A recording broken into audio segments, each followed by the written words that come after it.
Hey everybody, I'm Jay Scherr with Jay Scherr Business Consulting. We help entrepreneurs, business owners, and other leaders maximize their potential, build rock-solid foundations for their businesses, and create more freedom in their lives. And you've joined Business Minds Coffee Chat. Brene Brown said, "People need to feel safe and respected in order to take risks, speak up, and contribute. This is a core of what inclusive leadership is about."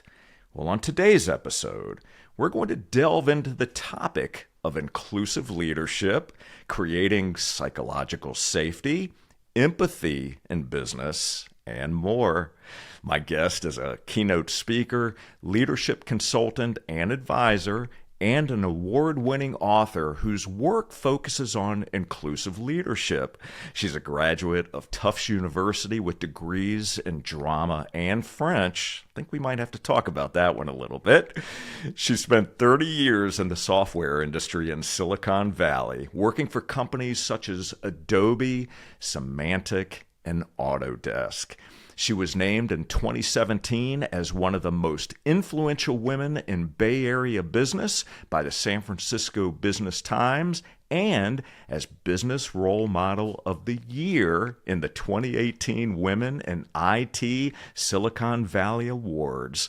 Her list of clients includes Pepsico, Uber, KraftHeinz, Salesforce, and so many others. Please welcome the founder and principal of Minette Norman Consulting and the woman who's helping all of us transform our workplace and the world by valuing the differences within, Minette Norman. Minette, it is so great to see you. Thank you so much for being here today. Thank you so much for inviting me, Jay. I'm really looking forward to our conversation. Absolutely. So am I. I just want to share with you that researching you and watching your videos, reading your book, and listening to other podcasts that you've been a guest on, it really has been such an insightful experience for me. And you really have opened my eyes to some things that I needed to explore more deeply. So you've challenged me in ways that maybe you weren't expecting. So first I want to thank you for that.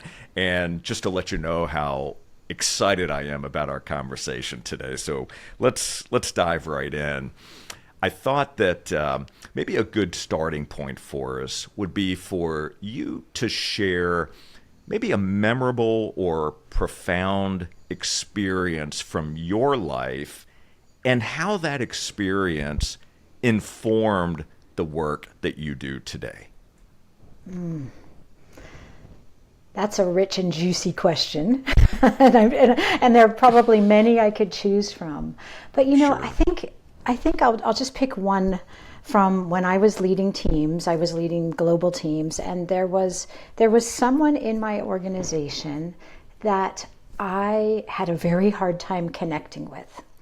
And, we have the people we click with and the people we don't. And this one was someone I just didn't click with. I couldn't figure out what made him tick. He didn't speak a lot. He was really quiet whenever we had meetings. And yet people said he was really brilliant. And it took me just spending time with him in our one-on-one meetings, asking a lot of really open-ended questions, and then sitting back and shutting up and really just like listening and giving him time. And suddenly I started to get to know him, and I started to understand more about how his mind worked and how he needed silence and he needed time alone and he needed to really reflect before sharing his ideas. And I discovered he was brilliant. He had some of the most important breakthrough ideas that we needed in our group. Why this could be a much longer story, but what I want to pull out of that is that why it was so transformational for me is I definitely operated, as many of us do, with our own biases and our own ways of seeing the world, and bias towards extroversion. I'm someone who likes to think out loud. I like to talk with people. I like to have conversation. And he was very introverted, and he needed, processing time differently than mine. What it did for me is to understand, how can I open my my mind and my heart, but also change my behavior so that I can be more inclusive to people who are different from me. And that, I think, was, because that was fairly early in my leadership career, I think it was so important for me to understand you cannot expect the world to operate or think the way you do, and we're richer because of it. But how do we really bring out all the best in all of us? And as a leader, it was really important for me. And it was also important for me as a human being, right? To just be more open-minded that, no, people don't have to behave the way you do or think the way you do to have something really important and valuable. So that's just one that jumps out at me, Jay. That's a big one, and that is so powerful. And the irony of what you just shared, because of course I didn't know how you would respond to that question, but this morning I actually put out a post about the biases that we have and that we have a tendency to surround ourselves with people who look like us, that sound like us, that think like us, that are like us. And when we do that, right, we are not allowing for diversity of idea, diversity of thought, to be challenged, to be our best, to be challenged to become better. And it's such an interesting dynamic at play, but I see it time and time again in both the corporate world as well as the small business environment. So first, I want to thank you for sharing that, because it's such an interesting story. I want to go maybe a bit deeper on that if we could. So first, give us just a sense from a timeline perspective. How long had you been working with this individual before you finally had this conversation, or at least realize that I need to look within and figure out a way to be able to connect with this individual? That's I don't know the exact answer to that question. What I will tell you is that because I had a series of positions, I was aware of him and I knew him in my organization, but he wasn't reporting directly to me for a while. And then we had this reorganization and changed things, and then suddenly he was reporting to me. So I would say I knew of him for quite a while, and I didn't know him well. But then when he started reporting to me, then I think it was pretty soon that I felt like, because I'm like this, I feel like I must connect with everyone who reports to me. I need to know them as human beings. How can we work together if we don't know each other? How can we figure out how to communicate with one another? So I think fairly soon after he was a direct report to me and we were having one-on-one meetings, it became clear to me that I need to get to know him. So what's it going to take, right? And that was like, well, not only just talking about the work, but getting to know a little bit more about his life and his family and his background and where he grew up and all of that. And that helped us connect in a different way. So I would say fairly soon after he was on my staff, but not when I first met him. That's so interesting. And, I would love it if you would share with all of us, for those who are in this type of situation, who have experienced this, or maybe have a team member or team members who maybe fit a very similar mold, right? Being very different from themselves. What is a good way to open this type of conversation with someone? So when you want to be able to get to know someone and you really want to make sure that you are conversing from your heart, right? From not just from your mind, but from your heart as well. What's a good way to open the conversation? One of the ways I love to open any conversation, and this is a business conversation or a personal, I meet a stranger. I love people to just, kind of a very open question of like, tell me your story. And that is so wide open. And what it does is it gives people the opportunity to tell you whatever they feel comfortable telling you. Like they may want to tell you their life story, or they may want to say their professional story or their family of origin story or whatever it is. But just this kind of tell me about you, tell me your story, and to see where that goes. And that, that's one. But there's another thing that I do in work a lot. When I first, I either inherit a team or I hire someone, it's like, tell me how you like to work, what you're really good at, maybe what you struggle with, what do you need some help with, how can we work best together, how do you like to communicate, how do you not like to communicate, because otherwise what we do, and I want to come back to what you said before about us being drawn to people like us, that bias is so real. That's actually very biological. It's our affinity bias, being drawn to the people who are like us because we see them as safe. We see them as part of our tribe. And anyone else, our brain is actually registering as a stranger and maybe a danger, right? So it's kind of classifying the world as friend or foe. So when we are getting to know someone who's different from us, we may assume, well, this person, will want me to send them an instant message whenever I have something important to share. And they may be like, no, please put it in email so I can digest it later, or whatever it is, whatever these little quirks of communication are. We make assumptions based on our own preferences and our own biases. And so to explicitly ask, how do you prefer to get information? That's a powerful question. Or how do you like to work? Or I love to ask, what are your superpowers? What are your strengths? Because often those are hidden until someone shares them. Absolutely. And what you've already shared, those are some incredibly powerful questions to ask. And I love those. And I would tell you that, throughout my career, I have most definitely been guilty of not only not asking those questions, right, but surrounding myself with other people who I'm comfortable with, people who tend to like the things that I like. And so, you mentioned that that's called an affinity bias. Yeah. And so for all of you that are watching and listening right now, look around, right? Look around the people that you're spending the most time with and start to ask yourself, am I falling into this as well? And as we go into the conversation today, I think you're going to come away with some good tools that you can put into practice that are going to help you maybe shift away from that a bit in the benefits of being more inclusive and being around people that are very different from you. So interesting. So I want to go back in time a bit with you. In researching you, there's more to your story. And you said one of the questions that you ask someone is, tell me your story. Okay. So here's what I would love to do.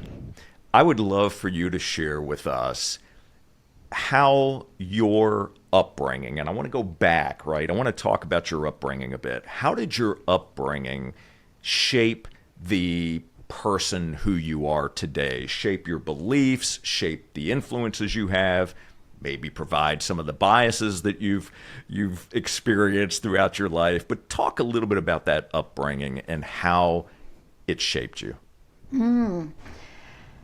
Yeah, my upbringing. I was brought up in, I was born on the East Coast of the U.S. in New Jersey, but my family moved to California when I was young. So I grew up in the San Francisco Bay Area in Oakland.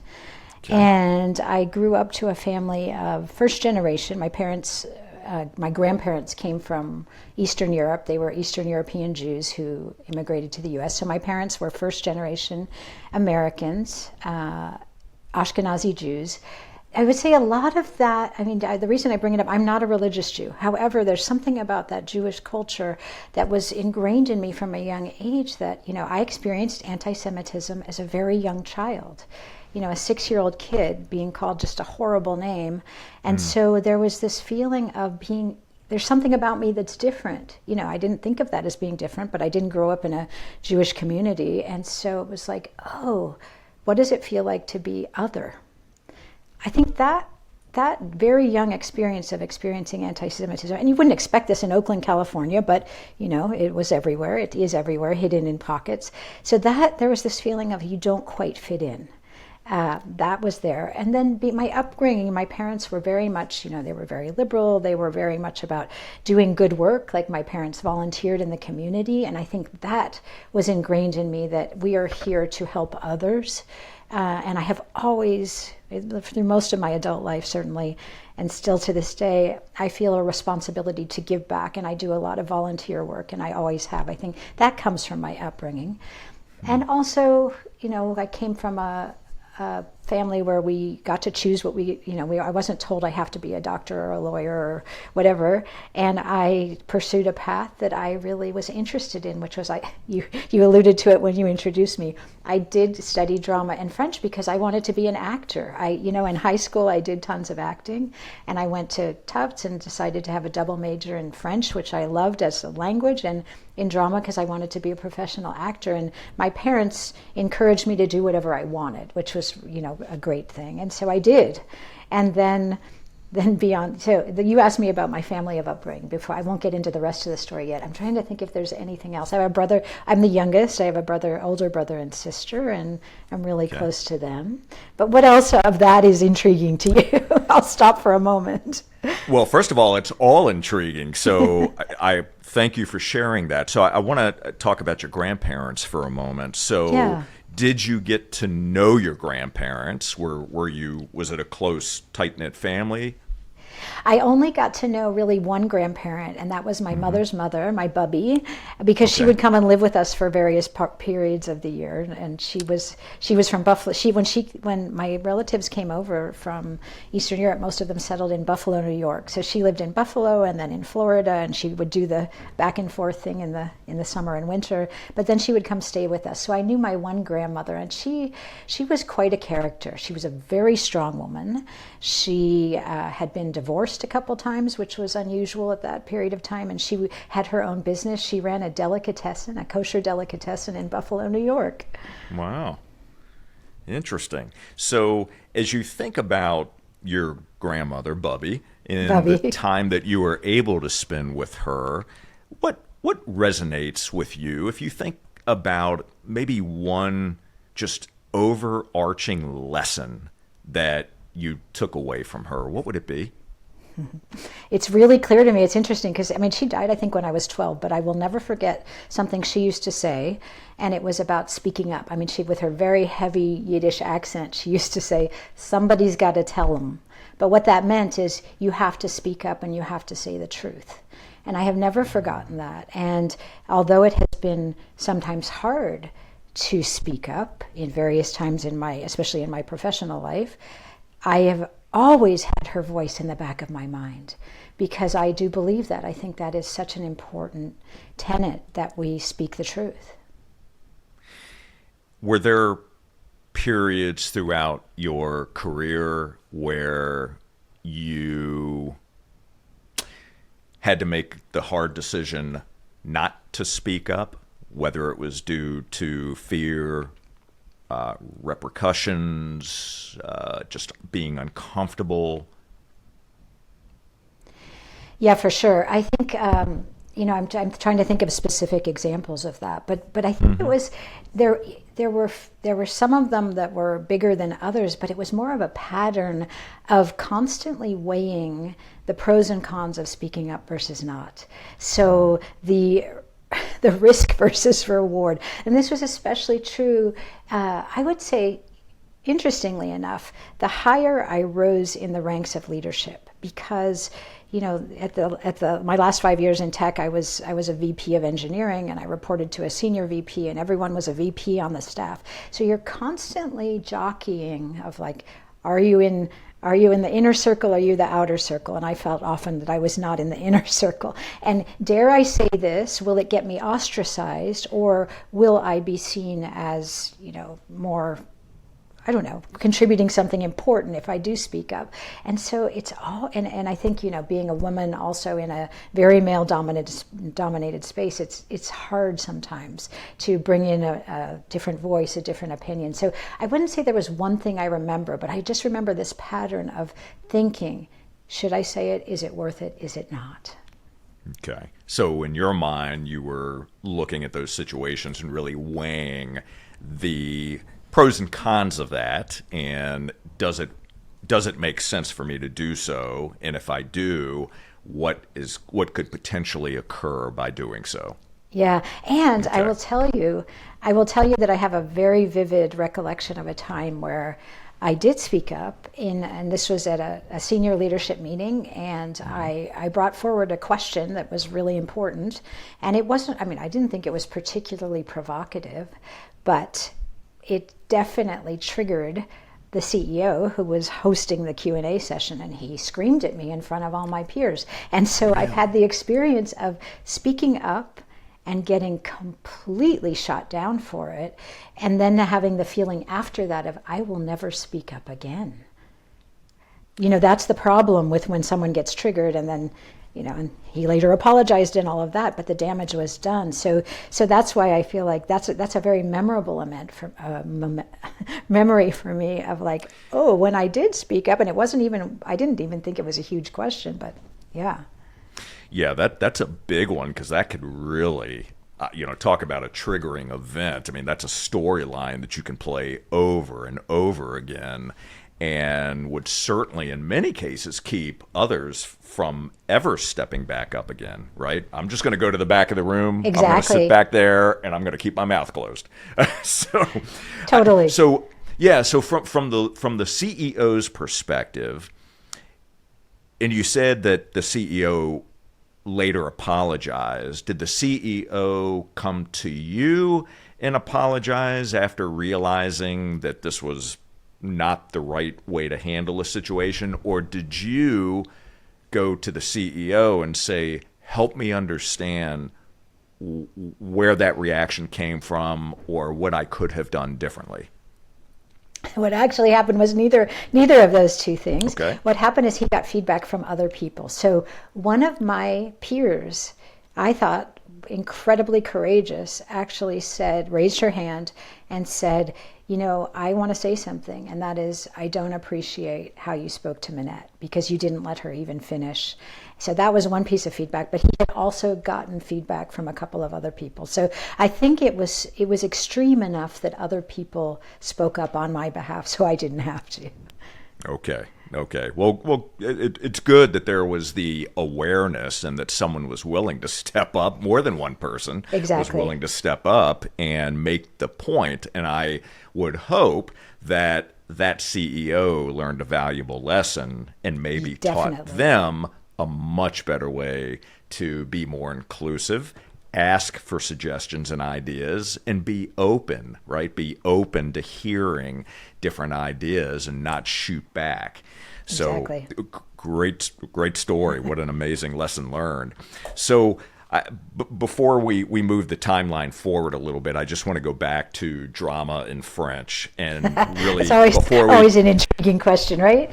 Yeah, most definitely. And so tell me, you had a vision for yourself of being a professional actor, and in doing my research, I understand that you wanted to act on the stage, right? And then maybe ultimately go into perhaps movies or what have you. But talk about the acting piece of it, and what ultimately led you to decide, well, maybe even though I have a degree in drama and a degree in French, I'm going in a very different direction. Tech sounds good to me. Tech, right. So logical, right? Yes.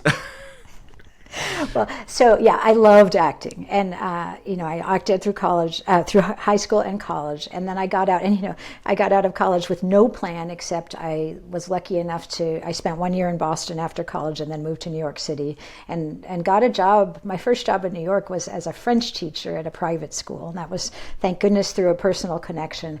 And so I was taking acting classes, and I thought I could do this, but then I realized the deal breaker for me was that I couldn't take the rejection of auditions. I mean, I'd been rejected before in college. You didn't get all the parts you applied for or tried out for, but it was just so brutal to immediately be told no. And I thought, I think the good thing for me was I discovered it pretty early on. Like, within a year or two of being in New York, I'm like, I don't think this is for me. Because everyone I saw who was giving it a real go, they were basically going to auditions and taking acting classes and then working as waiters or waitresses, and that was the life ahead. And I just thought, I don't see that for myself, even though I'd love to act. And so what happened was I was a French teacher for a couple years, and then I got a job at the French Trade Commission, still in New York City. I was still taking acting classes. It was maybe in the back of my mind, maybe I'll make this work. But this job at the French Trade Commission was pivotal, because this is sort of the clue that got me to tech. It was at a time when they introduced IBM PCs for the first time. So when I got there were typewriters on every desk, and then within my first year they were all replaced with PCs. And so suddenly I had a PC on my desk. I was running the library for the French Trade Commission, which was like a business journal, a collection of business journals, and they had a card catalog, and I got this PC, and I asked the IT guy, well, like, could I take, and I'm like taking the card catalog, could I take these cards and could I somehow get them in here? And he goes, yeah, there's I don't even know if they called it a database, but there was a very primitive database program, and I digitized the card catalog, and I was like, wow, this is really fun, this is really cool, this is really powerful. And so that's kind of how I got my intro, and I was good at it. I was good at learning. I was unintimidated by the technology. The thing I was best at was helping the people in the Trade Commission learn to use the computers who were intimidated by technology, because many of them were quite a bit older. A lot of administrative assistants who were used to typing on a typewriter, and they were very intimidated by a PC. And I'm like, let me help you. And that's what led me. This is the bridge. This is what led me into my world of tech, because I was thinking of moving back to California about this time. I'd been in New York for 5 years. I was kind of burning out, wanted to go back to California. And a friend of mine said, I know what you should do, because I had no idea what to do professionally. He said, you should be a tech writer. So interestingly enough, he's a novelist who was making his money as a tech writer while he was writing his first novel.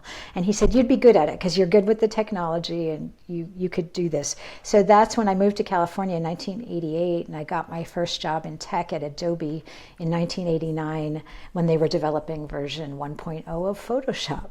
And I wrote the Photoshop 1.0 tutorial. It was my first professional assignment in Silicon Valley. Do you still have a copy of it? I do. You want me to show it on video? I always keep it in my desk drawer. It's an artifact of Silicon Valley history. I would love to. Oh my goodness. Look at that. That's incredible. How cool is that? Yeah, this came out in 1990, and it was so amazing because it was such the early days of the software industry, and also like no one knew that Photoshop was going to take off. Let me close my drawer and stop making noise.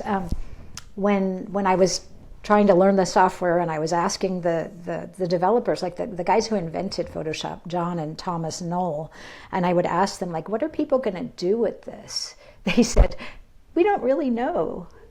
Really? Oh my gosh.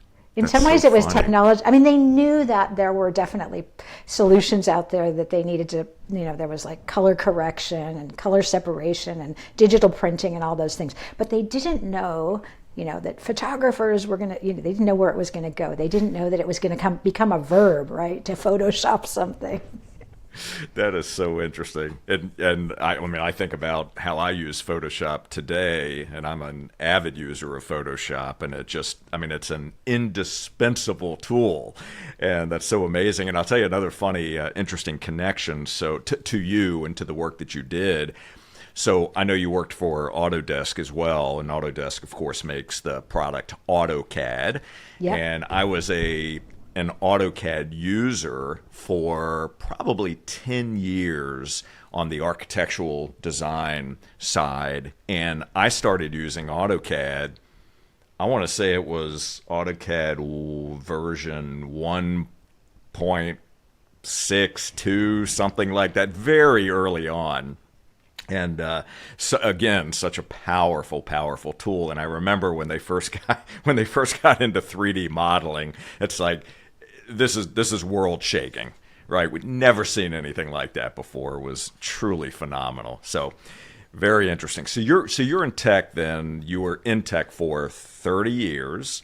And right. I would love for you to share with us, as you look back, what type of leader were you when you really first moved into leadership roles, comparing and contrasting? So the type of leader that you were early in your career versus the type of leader that you've become. So I guess the big question is, were you a bold, inclusive leader when you first got into leadership?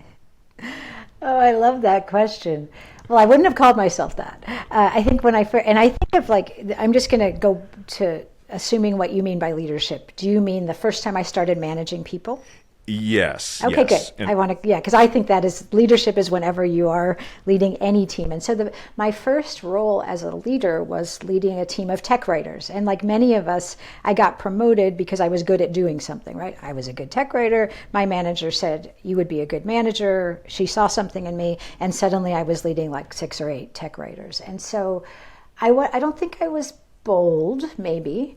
I do think I think that the inclusive part, again, we didn't use those terms back then, like I didn't know the word in terms, but I think I was, because one of the first things I realized, even my first time managing, is that there is no one size fits all. Every single person in my team is unique, and they have something unique to contribute, and they also need things differently from one another. And so I think I had the instinct of what it meant to be inclusive, at least, that we don't have to treat everyone exactly the same way, and that people need different things, and that they also have different personalities and different experiences and different expertise. So I was appreciative of that. I think what happened so basically I was in tech for 10 years before I started leading, and then I spent the next 20 years in leadership positions. So I think from that first position to my final position in tech 20 years later, what I think happened is that I learned a lot, and unfortunately it's learning a lot by mistakes as well as by successes, right? But Of course. I learned a lot, and I also was very unsatisfied with the leaders I saw around me. I would say I had more negative role models than positive role models. And so I wanted, as I grew in my sort of my span of control and my influence, is that I wanted to be a different kind of leader than the leaders I saw, and I wanted to challenge the status quo. And that's the bold part. Is like, I think as I moved into those last maybe 10 years of leadership, I was more and more willing to challenge the way we always did things, to question things, to do things differently, to be transformational, and to get up there and say the things that no one else would say. So that came over time. That is so interesting, and I love to be able to look over a long enough timeline to be able to see the progress that you've made, the progress that we make in terms of leadership, management, and just living the human experience, right? It's so interesting that when we look back, we can truly begin to see that although it may not feel at times that we've made progress, but you truly have. You think about where you started, where you are today. Everything that happened in between was trial and error, was falling down, was getting back up, was failing, was succeeding, right? Learning Exactly. as we go along. And so that's really amazing. So what is, so we've touched on this a little bit, but I would love it if you would either give a definition or help all of us understand what inclusive leadership truly is. And let's contrast that a bit. Let's take a look at the other side of that coin. What isn't inclusive leadership? Yeah. I'll do it in that order, actually. What isn't to what is, maybe. Just because I always like to go from the current state to what is possible. Like it's just more, I think, inspiring. So I think like what is not inclusive leadership is maybe what we could think of as traditional, that sort of command and control leadership that has been the model of leadership we've seen a lot. So there's certainly been this model of leadership that the leader is all-knowing and all-powerful and tells you what to do. And also, this is what I saw, unfortunately, too much, and that I was trying to work against, is that you see, and you talked about it earlier, surrounding yourself with people like you. So I saw so many leaders who would hire people or assemble a team of people who looked and sounded and behaved alike. And that we just surround ourselves with this little bubble of people who all think alike. And then we reject anyone who is different. That is That is the opposite of inclusive leadership, that we just have to have this homogeneous team of people who have, even the same education, the same background.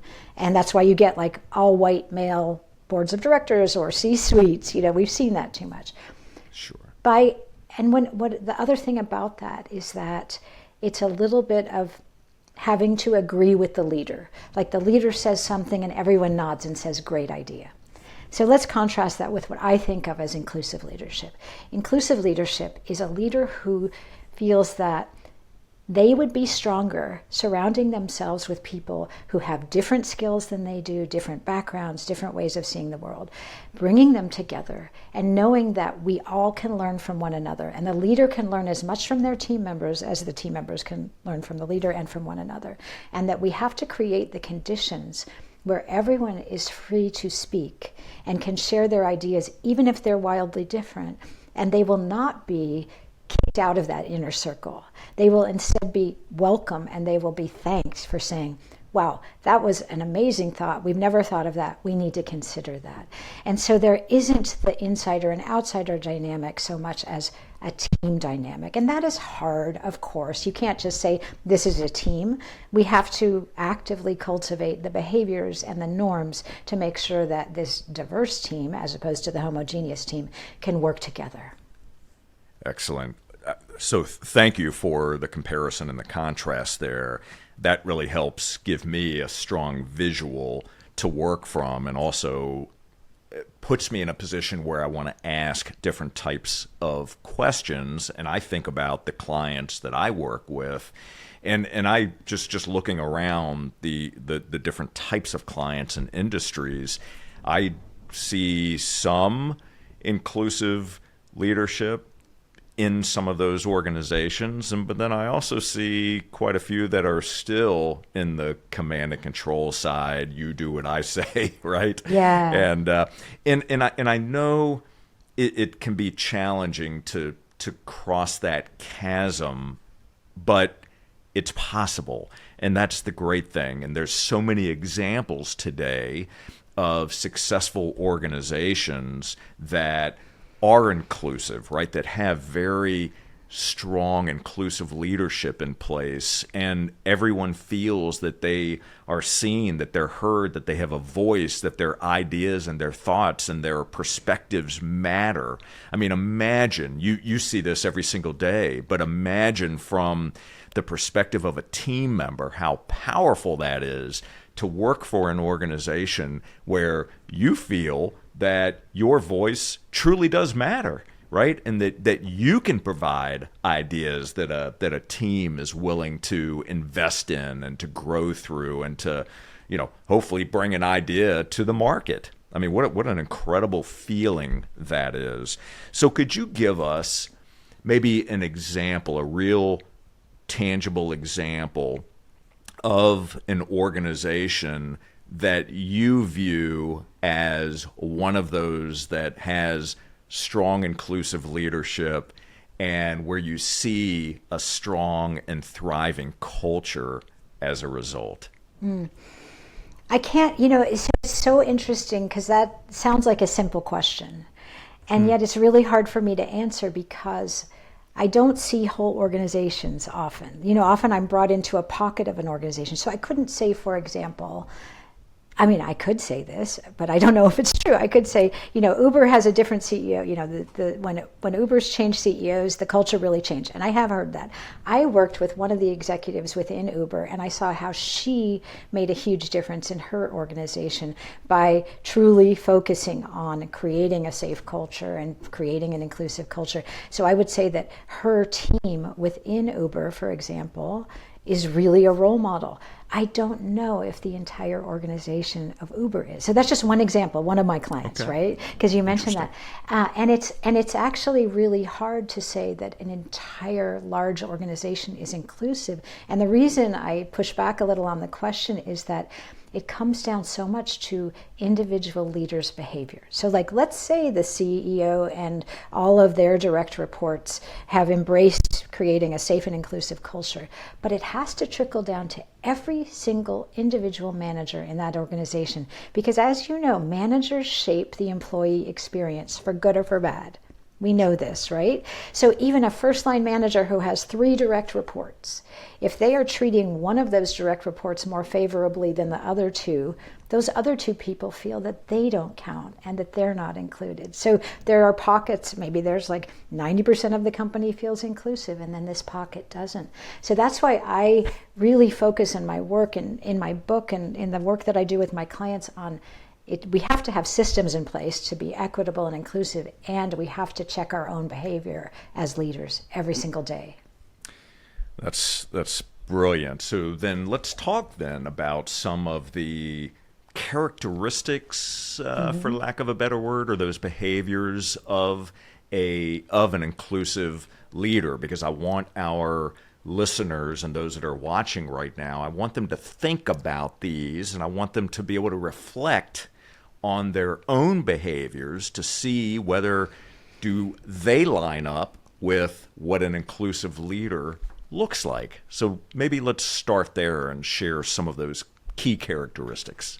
Yes, I'm happy to do that. I think one of the first places to start is that we have to become aware of how we are showing up every day as leaders. And the reason I say that is that when you're a leader at any level, people are watching your behavior. They're watching what you communicate and what you stay silent about. They are watching what you reward and what you punish and what you tolerate. So all of those things that may come very unconsciously to you, people are watching you. So if you, for example, are listening to someone in your meeting and thinking, that's a great idea, and then you're dismissing or ignoring someone else, that's all being observed. And that is creating the culture of exclusion, inclusion, feeling like I can contribute. And so that's one of them, is being self-aware of how are we showing up. Listening. Listening is such a hugely important leadership trait, and we take it for granted and we think we're all good listeners, but half the time we're distracted and half the time we're preparing what we're going to say instead of listening. And so I think one of the traits of a truly wonderful leader, and you could say inclusive leader, but I would just say great leader, is curiosity. Curiosity to listen and learn to people who may challenge them, who may think differently. I think I became so much of a better leader when I got curious to learn what I didn't know and to hear from people I didn't normally hear from. That made me more well-rounded, more informed. So I think curiosity, listening, self-awareness, and then the next thing I would say is, what are the group norms that we put in place for our teams as leaders? How do we meet? How do we make sure that we hear all the voices? How do we not have people talked over? And how do we not have people dismissed? And how do we invite the quiet voices? And how do we get all the ideas on the table? These are all tangible things we can do. And one of the things I do is run workshops on inclusive meetings. I mean, it's just a very specific thing, but it can change the culture because of how you run your meetings. So these are a few ideas. And I think a fabulous place to start as a leader is to ask a very simple question, which is, what am I missing? What have I not thought of? How often do leaders do that? I would say not often enough. Oh, you are so right. And I tell you, I'm just, you're sharing these characteristics, and for all of you right now that are watching and listening, like full transparency, right? The way that we learn and the way that we grow is to be honest with ourselves, right? We all look in the mirror every single day. And I could tell you there are often times that I hold that mirror up, or someone else holds the mirror up for me, and I don't like what I see, right? I mean, that is how we learn. But, as you were sharing some of these, I'm thinking to myself, oh my gosh, yes, I do that. Yes, I've done that. Right? We all do. We're human, right? that is so true. But it's one of the things that you mentioned, which just really lands with me, is if you're in a meeting, and I think back to a recent board meeting, when you're in a meeting and you're saying to someone who maybe shared an idea, that's such a great idea. I love that. But someone else who shared an idea, I just say thanks. Yeah. And don't do the same thing. But now I look back and I'm thinking to myself, that the person who I just said thanks to, of course, in their mind, they're thinking, well, I didn't get the recognition that this person did. My idea must have been really bad.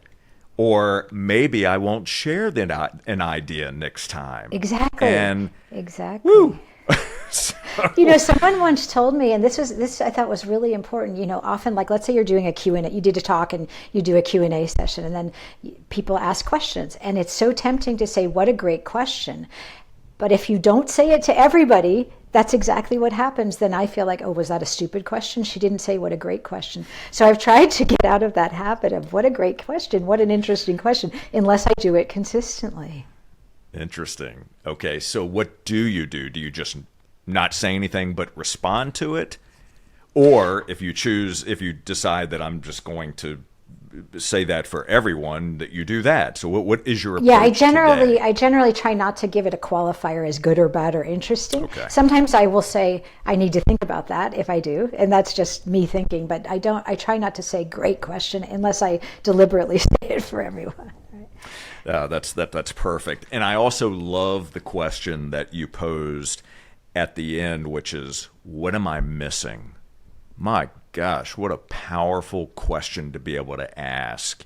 And then just be quiet. Yes. I'm so glad you said that, because and be quiet maybe for longer than you think you need to be quiet, right? Yes. Because especially if you are not someone who has asked this question before, and then you suddenly say, okay, so what am I missing?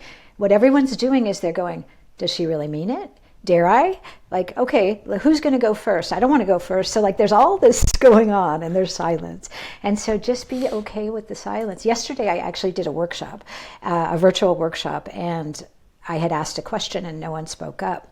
And I said, I'm just going to sit here with the silence for a little bit. So I didn't want people to be really uncomfortable. I've gotten used to silence because I do this work. And I sat there for a little bit. And sure enough, you wait long enough, someone says something. And then the first person asked the question or had an input, and then other people did too. So sometimes it's just getting that first person to speak up. Yeah. I love that.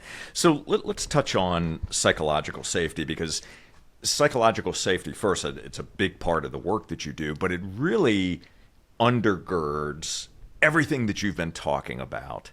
So just speak to psychological safety. Give us maybe a broader brush idea of what it is, because the term hasn't been around forever. We certainly hear a lot more about it today. And, I think about Amy Edmondson's work and others, but just maybe give us a broad brush approach or definition of what it is. Yeah, I love you said undergirding so much so. Like, I think let me first define it. So psychological safety is the belief that in a group, because it really pertains to groups, in a group, this is a place that you can ask a question. You can propose an idea that's different from someone else's. You can ask for help. You can make a mistake. And you know that in that group you will not be embarrassed. You will not be marginalized. And there will be no negative ramifications for doing any of those things. So it's about speaking up. It's about being human. It's about knowing that you're not going to be rejected for doing those things. And Amy Edmondson, of course, has been researching this topic for decades now. The term goes back before her time, but it's been around, but it really has come into, like, I would say, popular vernacular maybe in the last 10 years or so. Like, her book, The Fearless Organization, came out around 2015 or 17 or something. And that I started to hear the term actually when I was still at Autodesk. I was giving keynotes. I was VP of engineering. I put on a big summit. I was giving keynotes, and I was understanding something about that we don't speak up, and I don't know what's going on. I want to understand how we collaborate better. And I just started doing a lot of reading, and I found her work. And I also found you may know the Google study project Aristotle, right? Where they went on this years-long quest to understand what makes the most high-performing teams. And they had all these hypotheses that turned out to be wrong.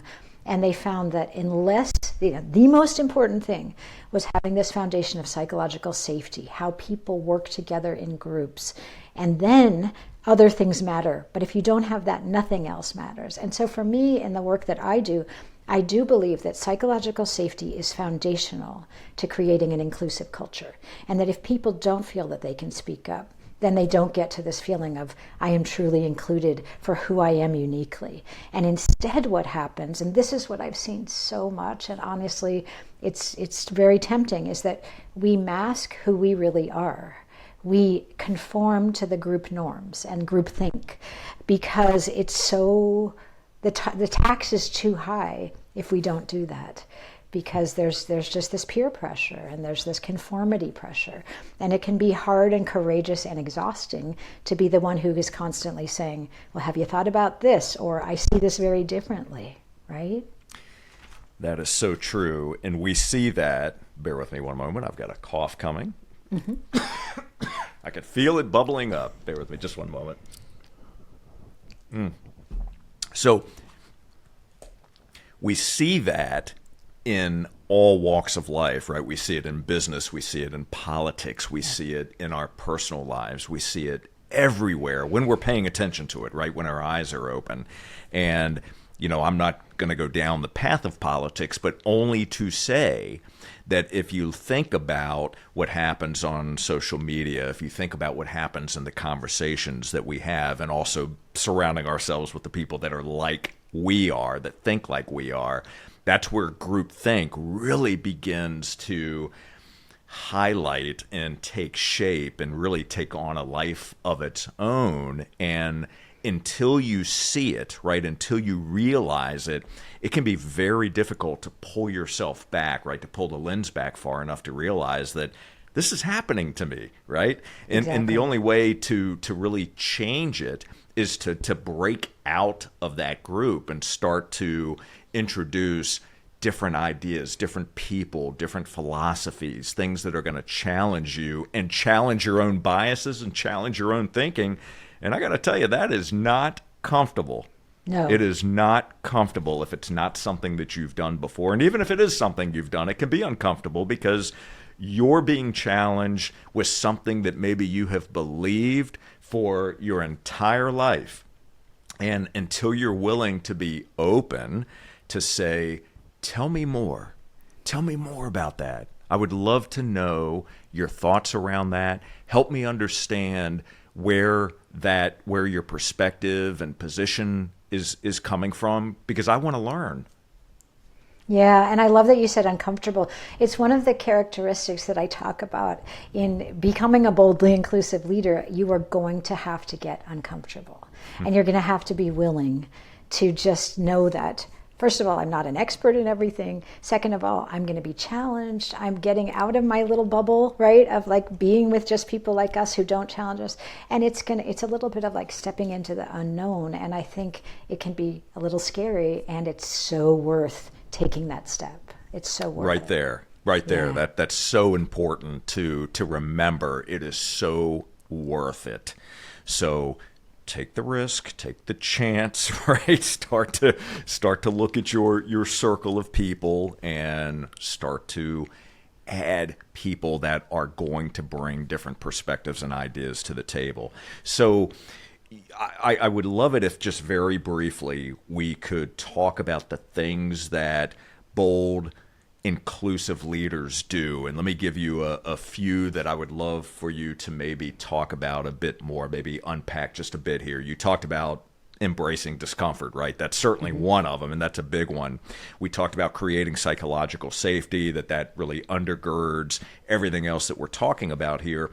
But also, being able to deal with toxic behaviors is another one, right? So let's talk about that briefly, because that's something that, unfortunately we do see happening often. So when you think about bold, inclusive leadership, how does a bold, inclusive leader address toxic behavior in the workplace or in teams?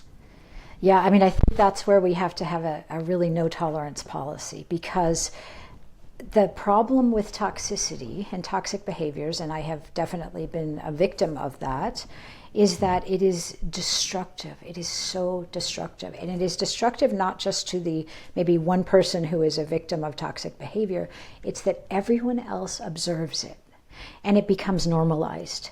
Right? And so if someone, for example, if someone yells, like I had a boss who actually just yelled at me in a meeting and made me stop speaking in the middle of my sentence and put his hand up to my face. And it felt violent. I mean, honestly, it felt like violence, and everyone saw it. And they were traumatized by it. And they were like, oh my God, I'm never going to speak. And that behavior, if you tolerate that kind of behavior, then it normalizes it, and other people think, well, I can behave that way. Or they feel like, I'm going to stay away from this person. I'm just going to stay under the radar. I'm not going to speak. I'm not going to do anything to call attention to myself. So they are then operating from a place of fear. And no one can work well in those conditions, right? So the whole organization suffers. So I think what we have to do is we have to stop it, and we have to not say, like we often, and I talk about this a lot in the tech field, unfortunately, there are a lot of these toxic rock stars where we say, yeah, like he's really rough around the edges, but he's a genius, right? And so let's stop that. Let us stop and say that genius is more important than behavior. Behavior and genius, you have to have both, right? You may be a genius, but you still have to be respectful of people you work with. And so I think this is where we elevate certain things, and it's often like technical skills or charisma or whatever it is, and we undervalue the human skills, the way we interact, and to me they have to be on equal footing, and we have to stop talking about soft skills versus hard skills, and then say, this is what makes great workers, this is what makes great leaders, and we will not keep the people in our organizations who cannot change their toxic behavior. I'll tell you, I'll give you one other quick example here, and I've seen this a couple of times, and I experienced this firsthand.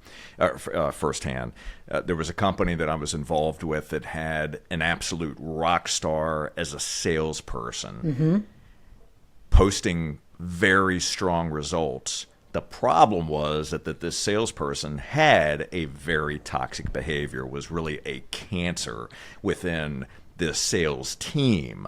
But the behavior was allowed, it was tolerated because the salesperson was doing such a great job in terms of delivering results. So the company had to make a decision, right? They're looking at this. But the problem is if you're leaning toward the results of what the salesperson's producing and you're overlooking the behavior, ultimately you're going to lose your entire team, right? Because that negative behavior has a dramatic impact on everyone else's performance, their ability to show up as their true selves.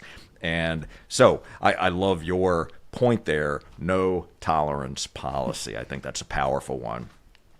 So we've talked about a couple of the others as well. Listening actively, right? Listening to understand. That's another one. We talked about embracing differences. How about being empathetic and compassionate? So one of the things that I was thinking about as I was planning for our conversation today was how empathy shows up in business, how as leaders we can be empathetic leaders. Speak to that very briefly, if you will. Yeah, empathy is a really important trait for leaders, and there's the kind of the myth that either you're born with empathy or you're not, or we all have empathy to some degree or another, so that is innate. But also, I think what's so important is that we can practice empathy and become more empathetic. That's the neuroplasticity of our brains. Like by acting more empathetically, we can become more empathetic. Why is it so important in business? Well, there's a great study that I don't know if you're familiar with. It has come out like 9 years in a row. It's called the State of Workplace Empathy Report by Business Solver. And it's such an interesting study because what Business Solver has found in their many years of research on empathy is that employees are craving empathetic cultures and empathetic leaders. And they leave workplaces where they don't feel their leader is empathetic to them. It has to do with being accepted. It has to do with employee well-being and mental health. And too often, what the research has also shown is that CEOs and executives feel they will be seen as weak if they're empathetic, but it's the opposite that's true, that employees respect empathetic human leaders. And so why is it so important? Well, think about empathy as the ability to imagine what someone else is experiencing. And it comes down to, getting to know your employees, getting to know your peers, is seeing them as fellow human beings who may not experience the world the way you do, see the world the way you do, but getting to know them enough and care about them enough. That's sort of the compassion piece. It's like, I want to alleviate your suffering. Let me understand what you're dealing with. And as a leader, I'm going to do everything I can in my power, because not everything is in my power, but in my power, to clear those roadblocks or make your work life better. That's what empathy is about as an empathetic leader. It's not about being weak or not holding people accountable. It's about caring about your workers' well-being. And I think everyone, the result of that is you will have better business outcomes because your employees are more motivated, engaged, and they have better mental health and they can fully participate. So it's a virtuous circle, but it's something that there's a little bit of a stigma. There's still somewhat of a stigma that leaders can't be empathetic. We need to be strong. And I think strong and empathetic go together. This is so good, Minette. So good. So we obviously have been talking quite a bit here the past few minutes about the bold, inclusive leader. And obviously we are going to provide links in the show notes to where all of you that are watching and listening right now can pick up a copy of the Boldly, excuse me, Boldly, Boldly Inclusive Leader. But I'm also going to provide a link in the show notes for the Psychological Safety Playbook that Minette co-authored. That is another great book. We haven't really delved into that one. We did touch on psychological safety, but I just want to mention this to everybody. That truly is a playbook, right? This is a book that you can go into and you can pick certain areas and start to look at applying those tools within your own organization. So we'll provide a link to Psychological Safety Playbook as well. So Minette, as we are wrapping up our conversation, I would love it if you would share with all of us maybe one or two bigger questions that you're asking yourself today. This could be personally, professionally, but bigger questions that you're contemplating on. And maybe just the context of when we're recording this, but one of the big questions that I'm asking myself personally, and it plays in our personal lives and in the professional world, is how do I have empathy and compassion and an open mind and an open heart for people that I just cannot see eye to eye with? Like, we are in complete disagreement on fundamental things. And of course, the political situation is in my mind because we're recording this 2 days after the US election. But it comes into all things. It's not just politics. How do I open my heart and my mind to have a real conversation with someone that I disagree with fundamentally? It's very, very hard. And it's hard for me personally, even though this is the work that I do. And so I think that is the challenge for all of us. I agree with you on that one. That's a tough one. So are you telling me that there are people in your life that challenge you in that way, that have wildly different views? There are, and I come across them all the time. And, guilty as charged that in my inner circle, most of us agree on a lot of things. But then I meet someone who will challenge me. Or, in my work, of course, I have to be very careful because I can't assume that people think the way I do. I'm working with people across cultures, across businesses. And so to truly just be open to wherever they're coming from, and, kind of, as we say, meet them where they are. And sometimes that's hard. Yes, it most definitely is. So, Minette, I would love it if you would leave all of us a challenge. What is one thing that you would challenge us to do starting immediately? I guess that I would say the challenge, again, it's kind of related to what I just said, is to ask some really good open-ended questions and then sit back and listen with true curiosity to understand the other person, even if you disagree with them. And to just maybe ask that follow-up, the way you said, like, tell me more. Like, I really want to understand, and seek to understand that other person. And it's so amazing when we start to do that, because we connect. I think everything is really about human connection, and this is how we connect, is by listening, getting curious, getting to know people. We don't have to see eye to eye on everything, but I bet you'll find there's something in common, that's something that connects you more than pulls you apart. That's such a great challenge. Thank you for sharing that with all of us. And Minette, I want to just again thank you so very much for joining us today on Business Minds Coffee Chat. What a what a brilliant conversation. Your work, the way that you show up to the world, your authenticity, your insights, your brilliance. I love spending time around the work that you do. And I want to thank you so much, not only for being here today, but I want to thank you also for bringing your books to life and helping to provide some clarity for all of us around psychological safety, inclusive leadership. I truly am grateful for you. Thank you.